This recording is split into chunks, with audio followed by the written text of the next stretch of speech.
Relax, the keyboard is off, the press box is closed, and the mic is just getting warmed up as the guardian of the blue paint turned writer is about to enlighten us. The show where the writer is fresh off the presses and the ink is not dry. For this week's show, Flyers investment plans. Are they getting a return on their investment already? Welcome to the Hockey Writers Inc. Join Lance and Steel as we bring you all the latest on the Flyers.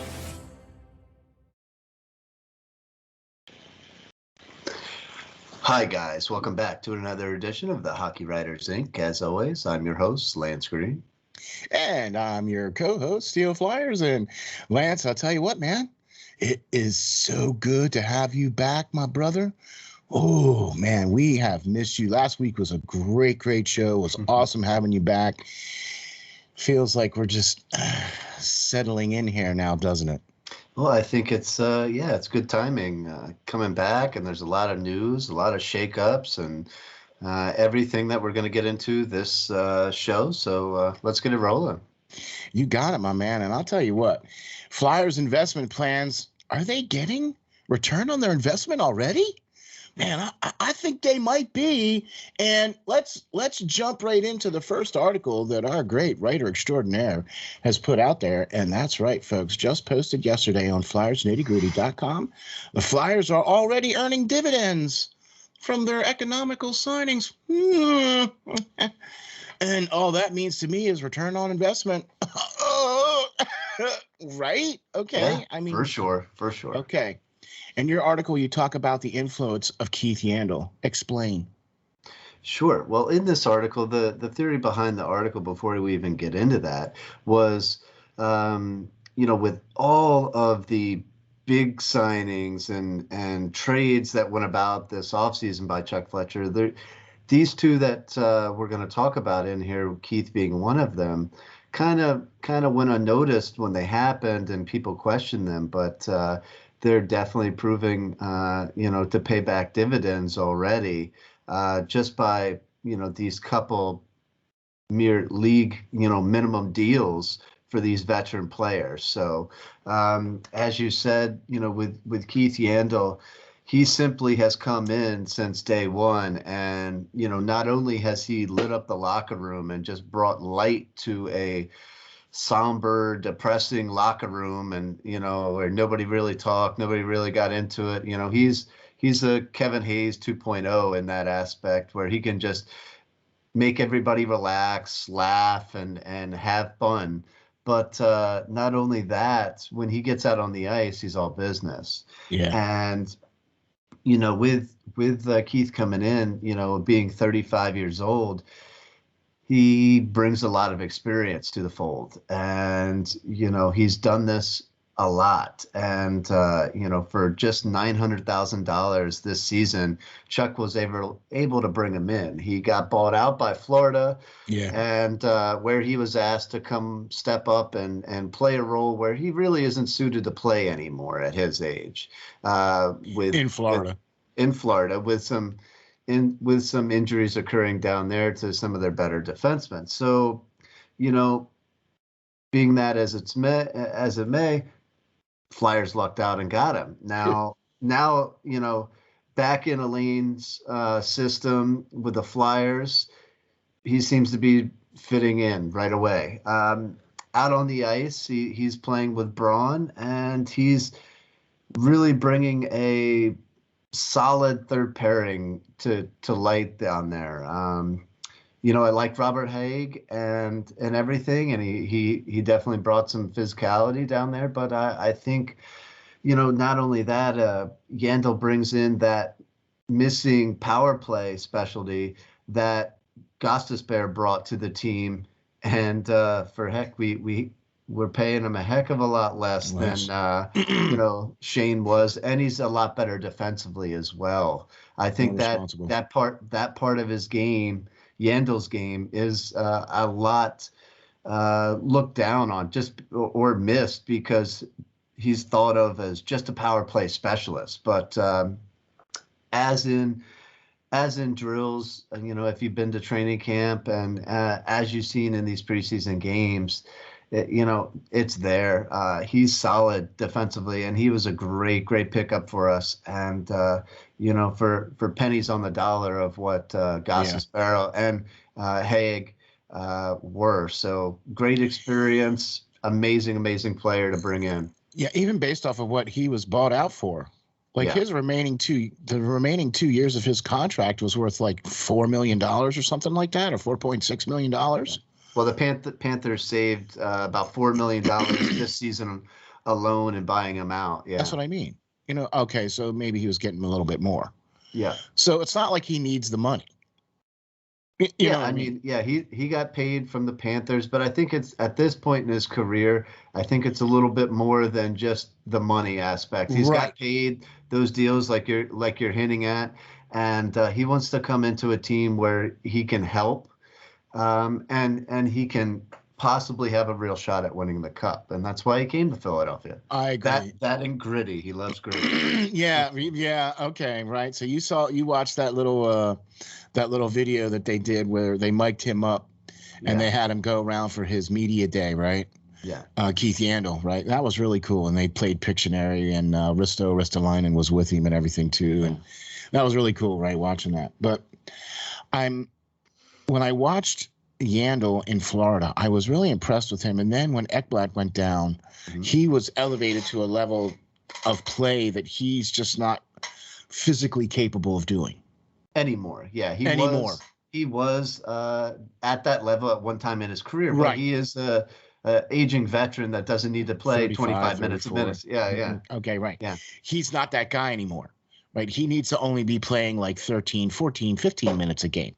For sure. You know what I mean? And be that power play guy, and then still be able to be a defensive sound guy, right? And plus the fact that he has a relationship with some of the guys on the team. He's had relationship with AV. You see what I'm saying? So just bringing in this cat, to me, I think we can finally put that Niski talk to bed now, right?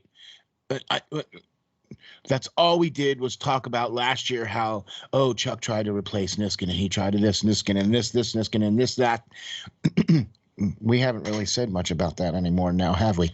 No, I mean, I think, obviously, I think Ellis is more that Niskanen role as far as that is. But, Ellis, Yandel as well is, that veteran player that brings all those calmness while out on the ice and stuff that. So, and on top of it, right. And I just wanted to clear that up for the viewers. But, along with that, it allowed players like Zumala and York not to have to be rushed this season into playing, bottom pairing minutes for the Flyers. And they're going to be able to develop more, playing more time and more situations on the power play, on the penalty kill, everything down at Lehigh, and then possibly come up at times this season if somebody really gets injured or we see an injury bug hit the defensive core. So it happens. Of course, it's a long season. So, I applaud Chuck Fletcher for this signing. A lot of people wanted to see York thrown in there, and I think although he could probably handle it, I think he'll benefit from taking a full season down in Lehigh and playing, top pairing minutes down there. So I think we talked about this a couple of shows ago where we were talking about York because it was based off of some of the articles that you were writing at the time, based off of all of the youth movement that was happening here with the Flyers. And I agree. I think with bringing in these type of players, this next player that we're going to talk about next as well, bringing in these types of players to help bridge that gap so that these guys don't have to be pressured into playing minimal minutes. Right. Okay. So you put a huge amount of pressure on these young guys to come in and play. Then they only play minimal minutes. Right? They're not put in the best situations to succeed because they're only playing minimal minutes. They're on fourth lines. They're on third. You know what I mean? They're not playing in every situation. They're not playing on the penalty kill, so they're not getting any experience in that. So we both talked about this, doing it with York and with Zumala. is let them go down there in the Phantoms and be the number one, number two guys, and be that one guy that's, on the penalty kill, on the power play, on the 4-on-4, on the 3-on-3s in every situation. Right? Play 25 minutes a game. You can do that down there in the Phantoms. You're not going to get that here in Philadelphia at the big club. No. You're just not. Okay. And we're going to talk about another player a little bit later on in the show, too, that I feel that's another good move for as well, too, that I agreed with you on, that you mentioned in a tweet earlier. So let's move on to Derek Brassard is another brought in on the cheap, is also mentioned in the article here. And I really like how you very innately describe what Keith Yandel is bringing and also what Derek Brassard is bringing, right? And very poignant points about what Derek Brassard is bringing to the table this year for the Flyers. And why don't you tell us about that? Sure. With both players, it wasn't a matter of just filling out the roster and finding a player to do that for Fletcher this season. It was going out and getting people that can fill certain roles that the Flyers were lacking last season or needed more help with. In those, we described what Yandel has brought to the team as well, but Brassard is very much the same way. He's, a well-traveled 34-year-old center, wing, can play wing as well, who Philadelphia now, starting with the season with Philly, is going to be his 9th NHL franchise that he's played for. But like in the article I alluded to, don't let that number fool you, because he is a very sought-after player, and especially at the trade deadline, bringing somebody in years past and stuff like that can help in this aspect. He's a former top 10 pick, and he just brings that quintessential 200-foot player role that AV loves so much in his players to this lineup. He adds depth at center, which is, with all the injuries occurring right now, is much needed. And while some people, wanted to claim that we needed a more youthful movement and to trust in some of these young guys, over the course of this preseason, it's proved that they weren't quite ready yet either. So bringing in Brassard was an excellent pickup, and especially for minimum money that he was brought in for. So I love the signing. I think he is a penalty killing specialist, and throughout this preseason, he's stood out. Every time he's stepped out on the ice, Brassard has played his heart out. He's made something happen while out there, either a pass or crashing the net, trying to get a rebound. He's been in and around the net, or makes a player that is in and around the net able to have a quality scoring chance. Now, in that same token, he gets back. Like I said, he's a 200-foot player, so he gets back. You'll see him in front of Hart clearing out some of the pucks when maybe Ristolainen is in there clearing out the players that are in front of the net. It's all these key pieces that were brought in this season to help this team fill out those roles that were lacking, or those players that just didn't quite live up to snuff there, that were shipped out this offseason. So, both of these players are going to be, influential in the locker room as well. Both have been, assistant captains in years past for other teams. They just bring a veteran presence that is needed. Like I said before, you don't go out and trade first-round picks just to start a bunch of unproven AHL players and bring them up. Chuck doing that has made it so that the team is in a win now mode. Drew is not getting any younger. Provorov is coming into his own now. Couturier is, a Selke award-winning player. Yeah. For far too many years, the Flyers have let players, successes like Hartnell and Simmons and now Voracek, best years go by, and they really haven't put forth the kind of effort they did this offseason to fill out any and all holes that were missing to be able to go on an actual cup run.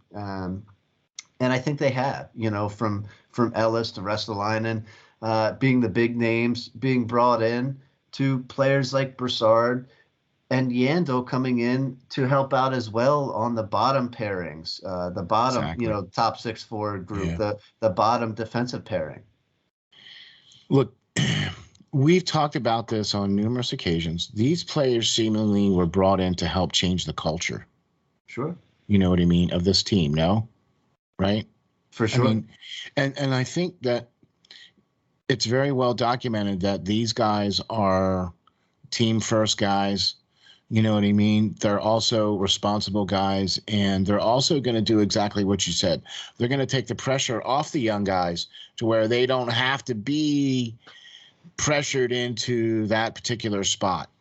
You see with how Tampa Bay has done it the last 2 seasons, where they have had good quality depth on their team. When your third line is your best line that you're put out, I mean, I'm just saying. Some nights, yeah. Some nights, you know what I mean? And that's going to have to be the case some nights. Your third line's just going to have to be the one that's going to, have to be the one, Look, a lot of physical presence, leadership.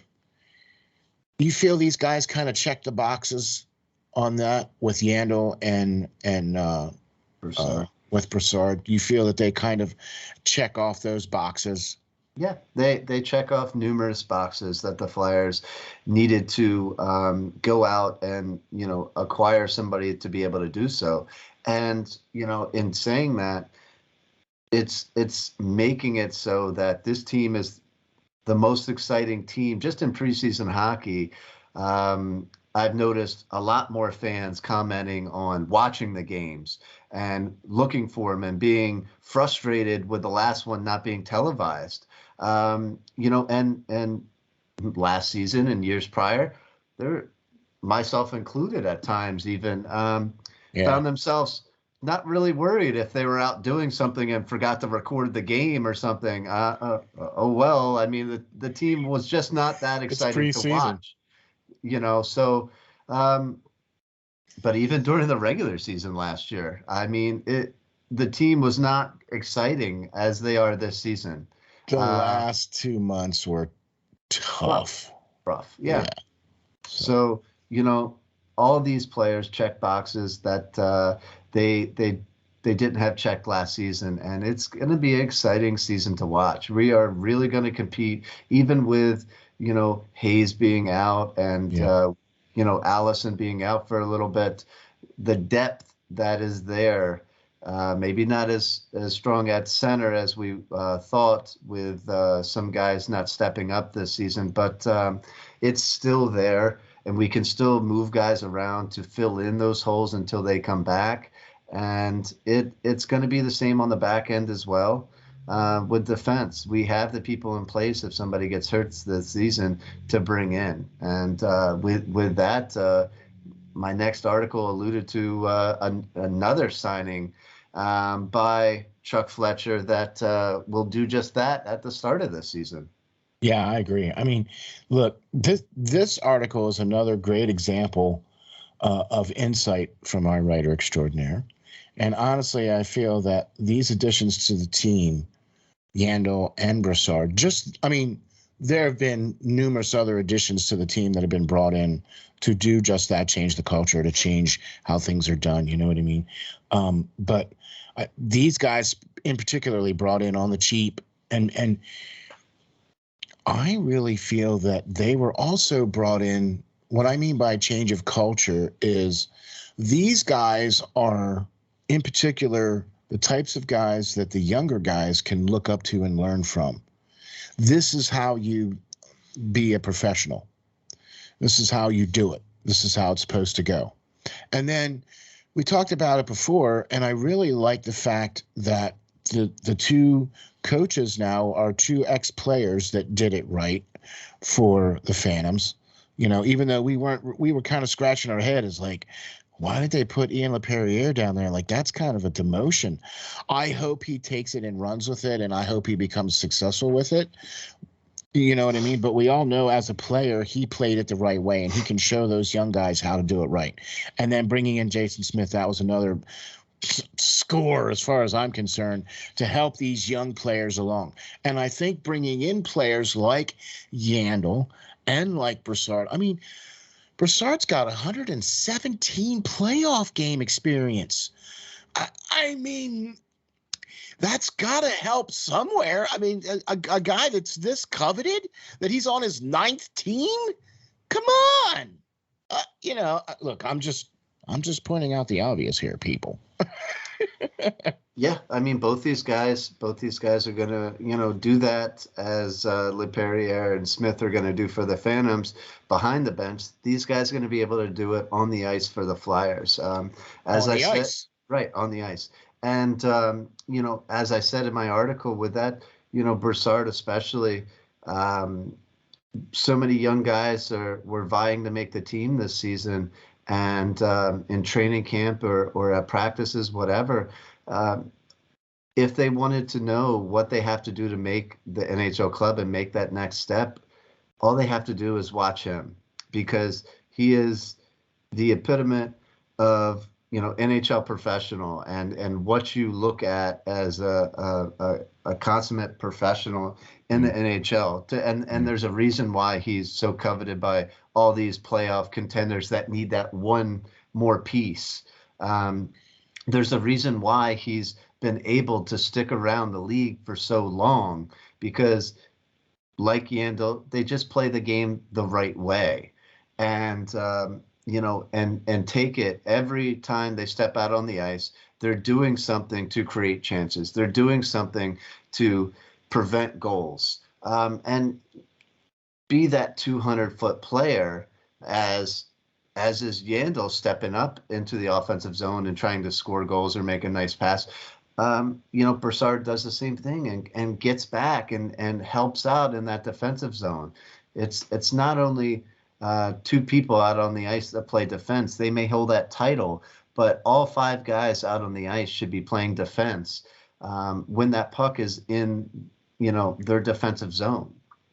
And the best teams do it. And the best teams have players that are, 100, 200 plus career players for a reason, Tampa Bay. And that's why they win cups, because they play the whole ice surface. So exactly. It is what it is. And, I think with all these signings, the Flyers, Chuck Fletcher especially, has made moves to finally go out and get players to finally fulfill what, Vigneault has been asking for all along. Yeah. I mean, there is so much turnover in this team right now that to me, I feel there's so many storylines going into this season for this team, right? And quite honestly, if you're hurting for content for the Flyers, you in the wrong business. I only wish I had more time to write. That's what I mean, right? I have so many ideas and so many thoughts on what's happening right now. I simply don't have the time to sit and type them all in. So that's right. Well, I'll tell you what. One thing that we are glad and grateful that you did have the time to sit down and do is this next article that was posted just a couple of days ago on FlyersNittyGritty.com, and we're going to just kind of basically continue along the same kind of theme here, sort of. This article here that you did just the other day, posted on FlyersNittyGritty.com. Chuck Fletcher does it again by bringing back his Famiglia. And I'm here to tell you, it's just what we've been talking about so far this offseason. Chuck Fletcher bringing in players that he has either picked or signed before, or has experience with, or has been in his system, or AV system, yeah. Or Prior. AV system, right? Okay, so that was going to be right. So you're taking the words out of my mouth over. See, this is what I mean. And so in your article, you mentioned Nick Seeler. Okay, and explain it to me, Batman. Sure. Who is possibly looking like he might make the opening night roster? As I said back on October 3rd when I wrote this, now a couple of games ago, he's impressive. And Chuck Fletcher liked him obviously enough to draft him back in 2011 when he was in charge of the Minnesota Wild in the 5th round. Yeah. But he liked him enough to bring him back because he offers something that the team didn't necessarily have a lot of. His game is very physical. It can be at times. It is very, doing the little stuff that matters, as we already talked about with Yandel and Brassard. He may not be putting up so many points on the scoreboard, but he does all the little stuff to be able to not allow goals for the other team to go in, but at the same time to allow the play to get turned over to us to be able to go back down the ice and create scoring chances as well. Yeah. Inking Seeler this season, Fletcher was able to bring him in on a 1-year deal. Again, not to block the youth in the players that we already talked about on defense that are coming up the system, but they on a 2-way contract. I was just going to say his is a 2-way contract. Right, his is a 2-way contract, so he can go down to the Phantoms and play as well, but it's only for $750,000. In that he too has a bunch of experience. NHL experience. Seeler has 105 games of it and 112 games in the AHL. So he's played pretty much an equally amount of both. And, at times when he's been needed, he's been called up and he stayed up for a while when a team has been in need of a guy. And he's been able to, withstand that and stay in the league when needed because of the little stuff that he does. He will drop the gloves if somebody, on his team is done wrong by or laid a dirty hit or needed a hit or something crazy. He will step in. He will lay big checks that the team didn't do last season at all. Besides finally somebody not afraid to throw their body around a little bit. Right. And, with Sam Moran being out, that depth that we talked about earlier is coming into play here, and he's probably going to get a chance. He beat out Adam Clendening for that role until Moran comes back, and at 28 years old, He's been around the league. He knows what he's doing. He knows what's expected of him. He knows he's not going to be a first pairing defenseman, and he's okay with that. He's willing to settle in. He's 6'2" and 201 pounds, and he just comes in and he's going to fill in wherever he needs be, and he's not going to be a guy that's crying about it. If he has to go down to the AHL, he's all right with it, and he's going to bring veteran leadership down there for the younger players that we have down there. He's going to, again, show them the way they should be playing and doing it the right way, doing all that little stuff that is going to get them the chance to be noticed and brought up. Okay. When you're breaking into the NHL, a lot of times, you're not, unless you're a first round top 10 pick, you're not going to be expected to come out and be a first pairing defenseman or a first or second line forward. You're going to have to break into the league and play those bottom pairing minutes for somebody that's injured or something like that. And make a name for yourself.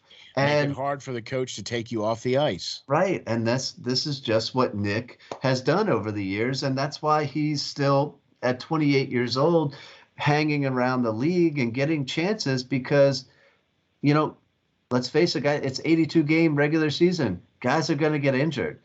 There's going to be need for somebody to be able to step up and play responsibly enough not to cost your team anything. Yeah. And that is what Sealer does on a game by game basis. Yeah. And I think the Flyers are kind of in that little mode right now, actually, because of the number of mounting injuries that have been coming here of late. I mean, there's nothing that's, earth shattering that's, going to be season ending or anything like that. They're just those little nagging things that are going to be the first couple weeks. So it's not like you're going to be able to hit the ground with everybody all on the same, you know what I mean? That's just kind of what I'm saying. So look, in this article, you talk about the type of game that Sealer brings to the table, and perhaps maybe you could elaborate on that a little bit more as far as that type of game that he does bring. I mean, you did talk about the fact that he does play things, that he does do it the right way.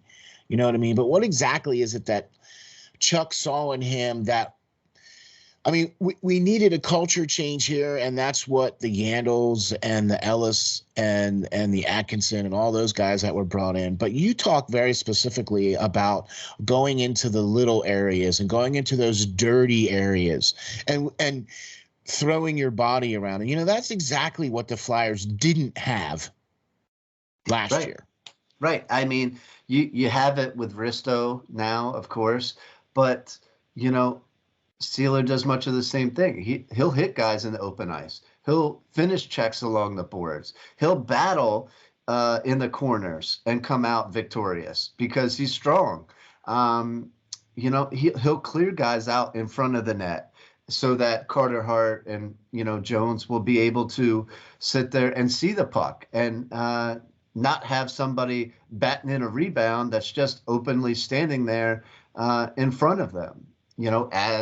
As they have in the past. Recent past. Yes. Yeah. So it's all those little things that is, the reason why Chuck decided to bring him in, because they were lacking in those things. And plus you don't want to see Cam York and, Zumala have to come in and play that 6th or 7th defenseman role because somebody gets injured. That's not where they're going to continue to grow their game. A player like this is okay and suited best probably for playing 8 to 10 minutes a night. If somebody gets injured, you don't want to see Cam York only come in and have to play 8 to 10 minutes a night. That's a waste of time. Sure, you're going to want to see him with the Flyers, but it's not going to help him over the course of the season and over the course of next season after that, That's not where he's going to continue to grow. Exactly. So that is why they brought in this guy. Depth is what we talked about and we're lacking. And this is what we have with these type of signings. Minimum amount of dollars, but a lot of dividends coming back. That's exactly what I like about all this. Like all of these players, not just Sealer, but Yandle comes in on the cheap and Brassard comes in on the cheap. These are culture changing type. I'm not saying so much about Sealer, but I like the kind of game that Sealer brings to the table. He is that 200-foot responsible player. He is going to be that guy that's going to go into the dirty areas. He is going to be that guy that's going to clear the front of the porch or go to the corners or, go behind the net and stand in front and block the shots and do what he needs to do. Key phrase there is do what he needs to do to win.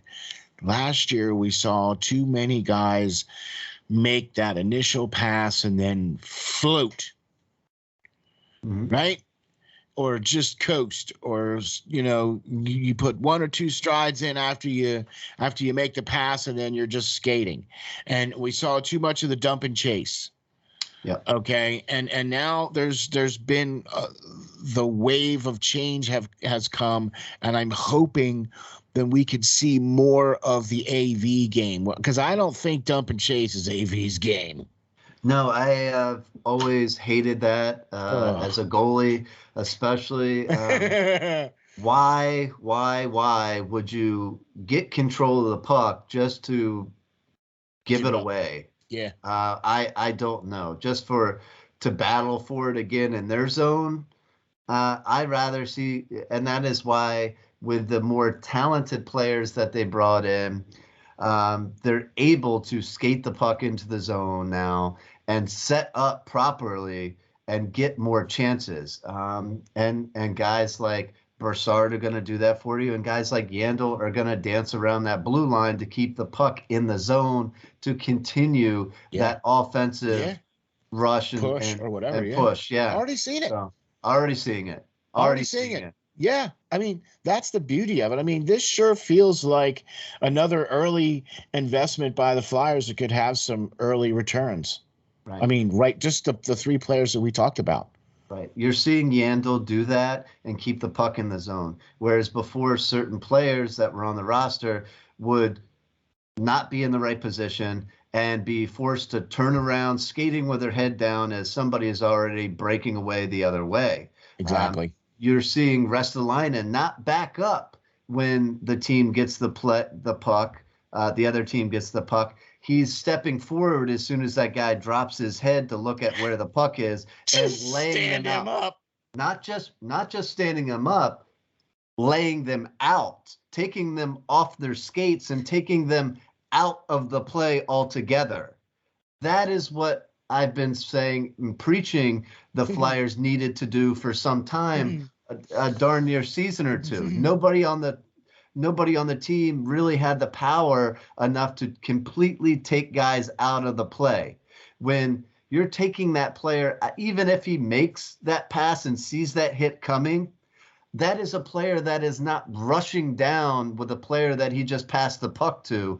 And now it's maybe just one guy you got to worry about, as the other defenseman can handle alone and not have to worry about that pass coming back across because that guy's still picking up his teeth or, stick or whatever the case may be when he's laid out on the ice. Plate of that truck right. Hit him, Right.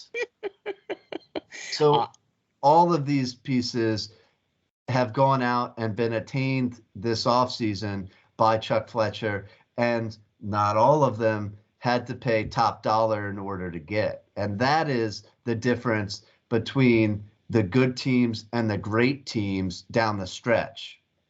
Have to agree with you on that. And you know what?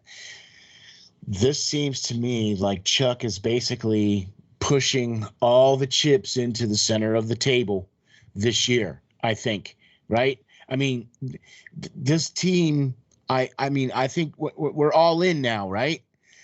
Chuck Fletcher has pretty much done all he could to do as best as he could to get this team as good as he could get it. I think there might still be a move or two left in his barrel. Maybe by the trade deadline, there might be something that might potentially come along, or who knows, whatever the case is, you know what I mean? It's a long season. Many things could happen. But I really feel that Chuck is pushing in the chips. He's going all in. And I don't blame him. Honestly, I don't blame him. I would be putting my chips all in too. And it's a good thing I'm not a betting man. And I never bet or do any of that kind of stuff, but I would be pushing my chips in on an all in for this.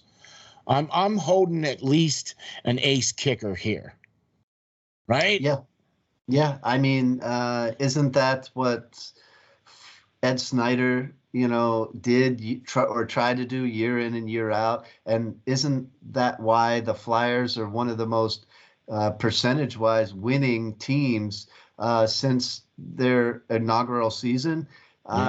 Because as an organization, we try every year, or at least we did try every year, to put the best team out there we could. And I think it got derailed a little bit when we tried to go out so many years in a row and get and spend picks and trading away players to get rentals. Rentals are fine if you're going to acquire guys like Brassard and Yandel, who are at the tail end of the career and you pay very little. But when you go out and get some guy that's 30, 31 and give the world up for him, and they only have a year or two left, isn't exactly, going for it the way you should be. Exactly. I'll gladly overspend for a guy like Ristolainen, who is in his mid-20s, and still 10 years of hockey left in him. I mean, even the Hayes deal. Right. I mean, he was what, 28 when we signed him, right? So that's still some years left on the vine. Still a lot of years left. I think Hayes is very underrated in what he does. Last season, a lot of people got down on him, but he was obviously playing hurt. Much like Wayne Simmons, he will put up with a lot of pain, and you only hear about it after the season ends.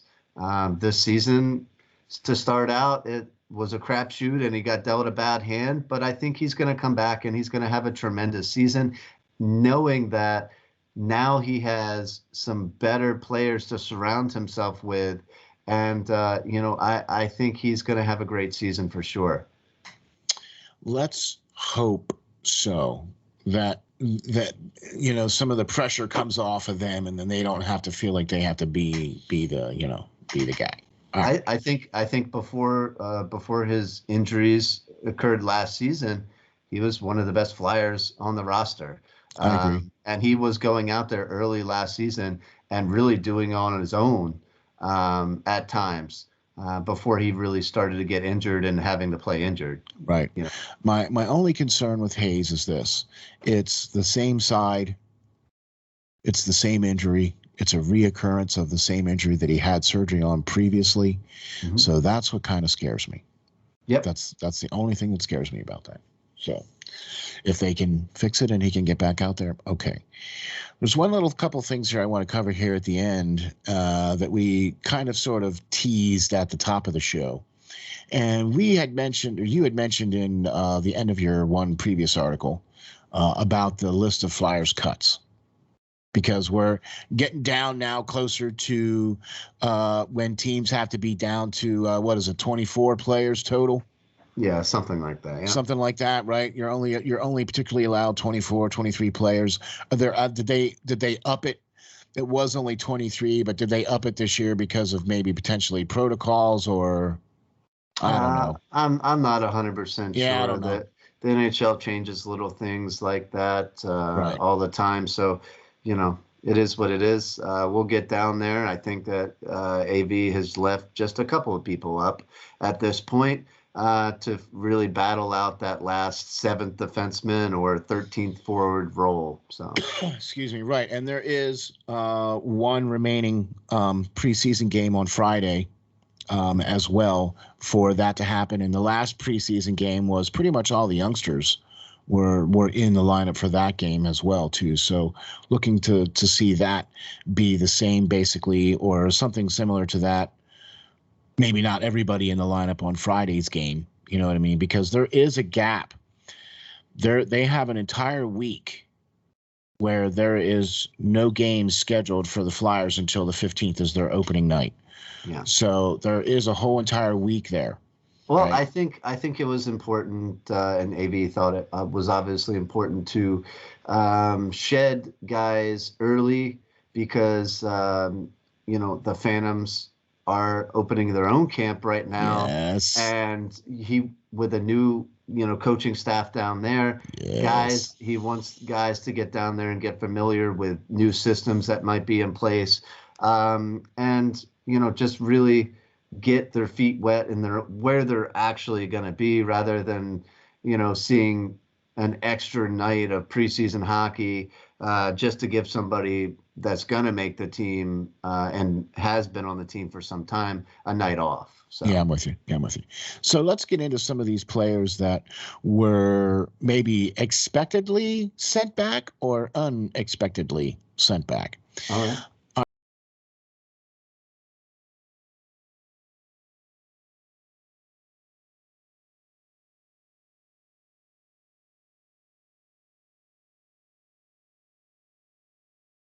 All right, let's start off with the first one here. Were you surprised that Elliot, the Destroyer Deone, was sent back? Yes and no.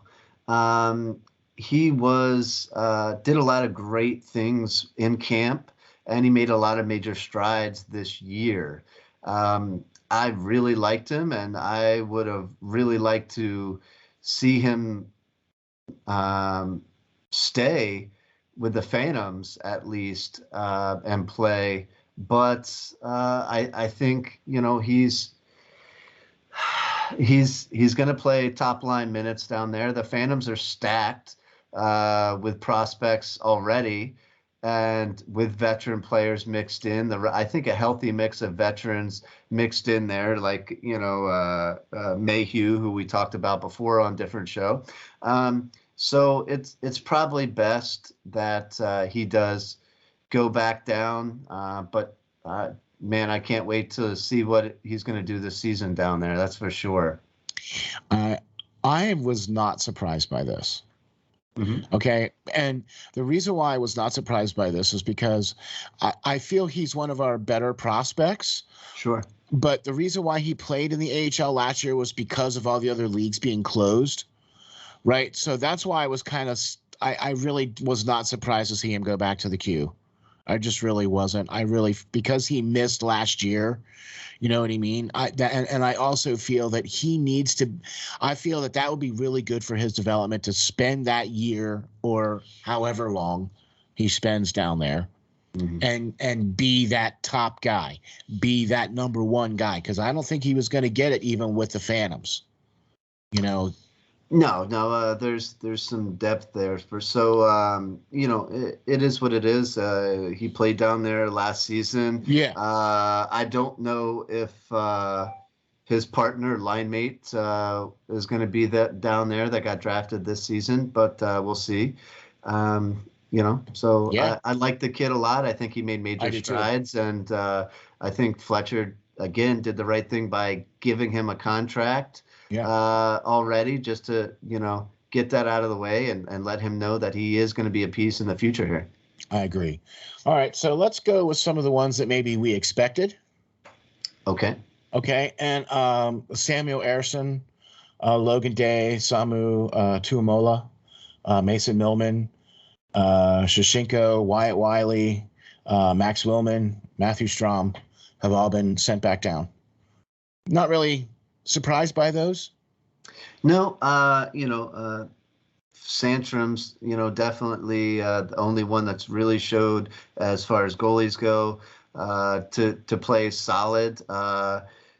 Erson's just coming over from the SHL. It's a lot bigger ice. Yeah. He's got to get used to it. So that being the case there, Logan Day had a great year last year with the Phantoms. So did Mason Millman and Wyatt Wiley. I really like Wiley, what he brings to the table, and he's really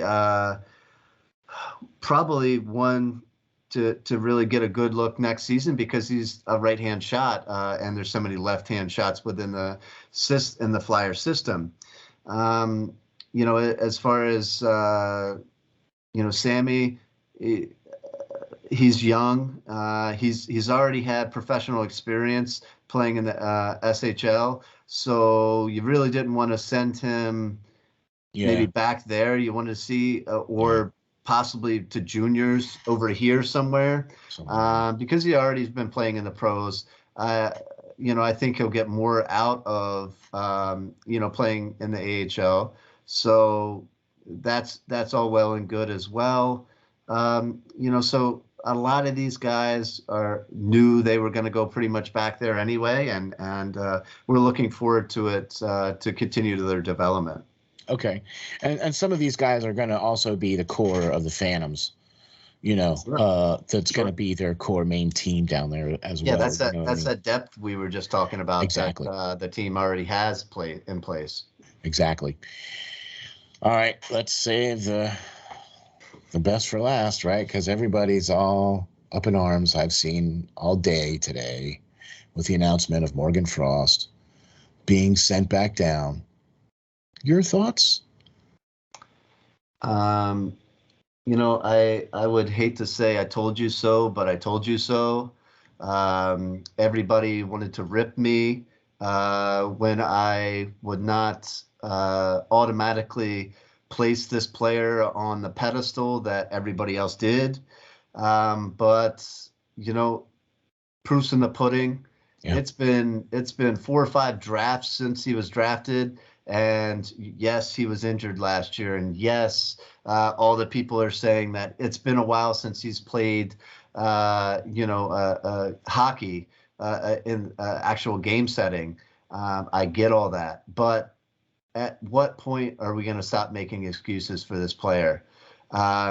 He was gifted the opportunity this preseason once Kevin Hayes went down to play every night he did play preseason with NHL player, top 6 NHL players. And he looked okay on draws. He looked okay defensively, but that's where his game was the past 2 seasons when he was vying to make the team. Yeah. And I do not see that offensive prowess being able to come through like it did in juniors. Yeah. He has yet to show that on an NHL level, and he's really didn't show it this preseason when he's playing. The majority of people that he's playing against were, AHLers. So at what point are we going to stop making excuses for this player and realize that he isn't that golden prospect that most of you guys like to think he is?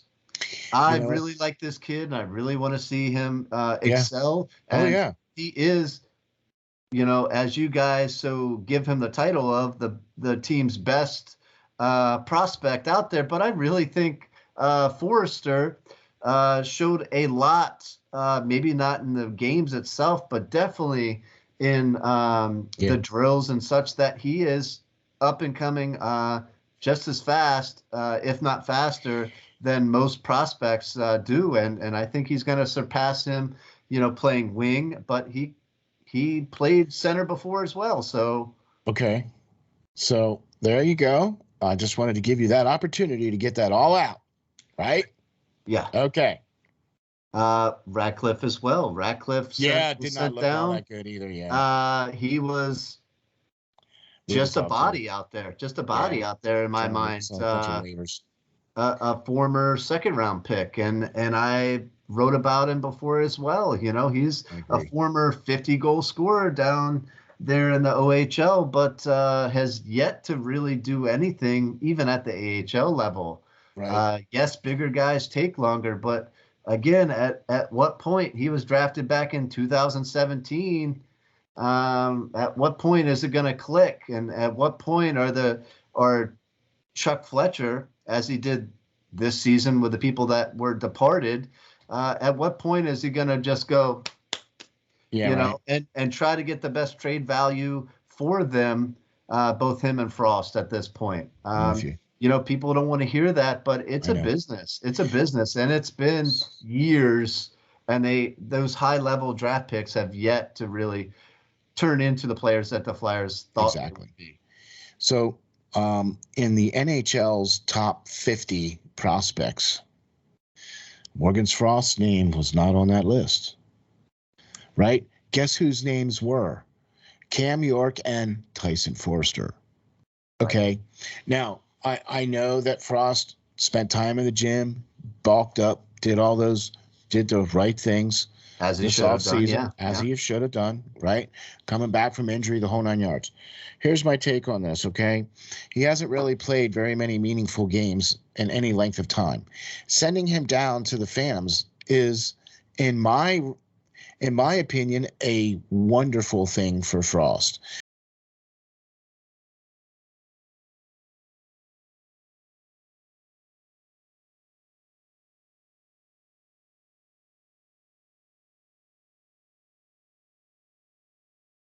Because it gives him an opportunity to be that star, that number one guy, that let's see this offensive prowess. Now you're going to play with, guys maybe that are, This is a prove it to me kind of thing, right? We're sending you down. If you can light it up in the Phantoms, come on back. Make us regret it. Exactly. Make us regret it that we sent you down. This is a test of the emergency sent down system. Okay. You've been sent down to work your butt off in order to make the coaches realize they made a mistake. Okay. The sound of crying you are hearing right now is this. No, I'm just kidding. But you get what I'm saying here. This is how I look at this. If he looks at it like this and treats it like this, then I have hope for him. But if he doesn't, if he looks at it like it's a demotion and he starts complaining and blah, blah, blah, blah, and whatever, well then, hey. All I got to say is please don't hype this player up. Just let him prove it. Let him prove it. Stop, thinking he's something he's not yet. Let him be it. Let him be it. Let him prove himself.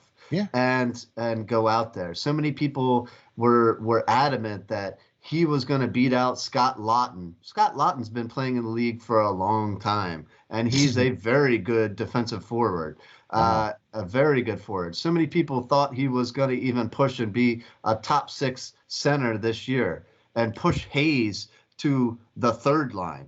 You don't pay a guy that much money to be a third line player. I'm sorry, guys. You really got to, take a hard look at reality here. If you thought this guy was going to come in and knock off those type players, he had the opportunity to really prove himself with Hayes going down, and the team needed him to really prove himself with the lack of center depth that they have now, in thinking that they might have Morgan back now, and he just simply didn't do it again. So let him do it. Let him go out there and play with a more powerful team at the Phantoms level, with Forrester on his wing, or Sammy on his wing, whoever they decide to place him with. He's gonna have some talented young players to play with down there, and really feed him the puck and put the puck in the back of the net himself down there. Exactly. Let's see if he actually does grow to be that player that you guys want him to be, and I want him to be. Yeah, look, we're not saying that, we're not trying to be, miss negativity here. That's not what this is about. It's just that you have to look at the reality of the situation here. Okay, he was thought to be the next best prospect for the Flyers, and even the NHL doesn't even recognize him as a top 50 prospect for the Flyers. But they got 2 other guys ahead of him, right, that are younger, right? So all I'm saying is this: he has an opportunity to prove it. Okay, he has a chance. If he takes that chance by the horns and lights it up down there and makes them realize that, hey, man, I really am that guy. I really can be that guy. You really need to bring me up. Then cool, I'm down with that. And that only is a plus for the team. But if it doesn't work out, then you then you didn't really get to lose that much, and you didn't give up a spot to somebody like Tyson Forster, or you get what I'm saying here, right? Right. Okay. So, All right, my man. What do you think? I think we got a good one in the books today. I think so. I think it was a good show. A lot to cover. A lot has happened in the past, week. So it's an exciting time to be a Flyers fan, and it is. It's only looking up from here with the depth signings that we talked about today, and still the prospects that are coming up. Nobody took that giant step as far as prospects that we may have wanted to see, but at the same time, they are progressing, most of them, and it's going to be interesting in the next couple of years here. Not only that, but it's going to be interesting just for this next season or two, right? Because I think that Chuck has pretty much pushed the chips all in, and we're pretty much riding this hand that we're dealt right here. Okay, yeah. And quite honestly, I think with all the storylines going into this season, the biggest two storylines that we might get into on another show, but I think the two biggest storylines are two players, and that's Carter Hart and Martin Jones. If Martin Jones plays more than 50% of the games this year, we will be picking in the top 10 in the draft, as far as I'm concerned, because that's not going to bode well for the Flyers if he's playing that many games. Okay, so I am really excited about this team. I am, like I said, I feel for the first time that this could be something special, this team. The pieces seem to be in place. It all depends on the goaltending, because there's no more excuses now for AV, and there's no more excuses now for Chuck. He's done all he can.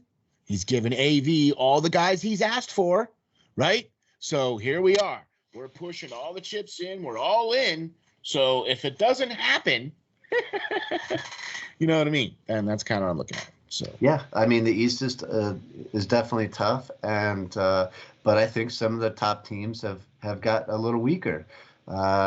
You can't be on top like Tampa Bay has been for so long and not lose pieces. You can't pay, and you can't pay everybody. Exactly. Carolina really looks strong as well, but maybe not as strong as they once were.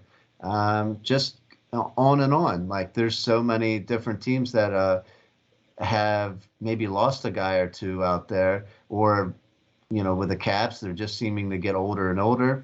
I think that the powerhouses of the East are the powers have shifted a little bit, and the Flyers of change are coming. Yep, and the Flyers are making a move in the right direction to upseat a couple of those guys. So let's hope so. Let's certainly hope so. Well, Lance, my friend, we got two great articles. We got a really great show, a lot of great information out there. Why don't you tell the folks how we can follow you and where we can read all your great stuff, my man? Sure. You can always follow me on Twitter at LNGBASSIST, the numbers 39. And you can catch all my articles on Flyers Nitty Gritty. You can find them on Bleacher Report. You can find them on SteelFlyers.com. So, get at them, read them, even the ones that we just talked about today. There's a lot of information in them that we didn't get a chance to discuss. But, it's all good. It's all good. Yeah, man. Thank you very much for being here, brother. Thanks for being the host. Really appreciate all the work you do, all the writing that you do. Really appreciate all that. By the way, just a quick little announcement here for y'all. Be looking forward to Hockey Writers Inc. swag. That's right. That is right. The order has been placed. The check has been written. We are on the go for 2 colors for Hockey Writers Inc. t-shirts. So be looking for them in the future. Ooh. I can't wait. I know, man. They're going to look sharp, too. So thank you all very much for watching. Thank you all very much for checking us out. Please hit the like and subscribe. You can catch me on Twitter at SteelFlyers52. You can check us out on the web at www.steelflyers.com/link/Hockey Writers Inc. We will catch you all on the next show. Just remember, folks, enjoy the hockey.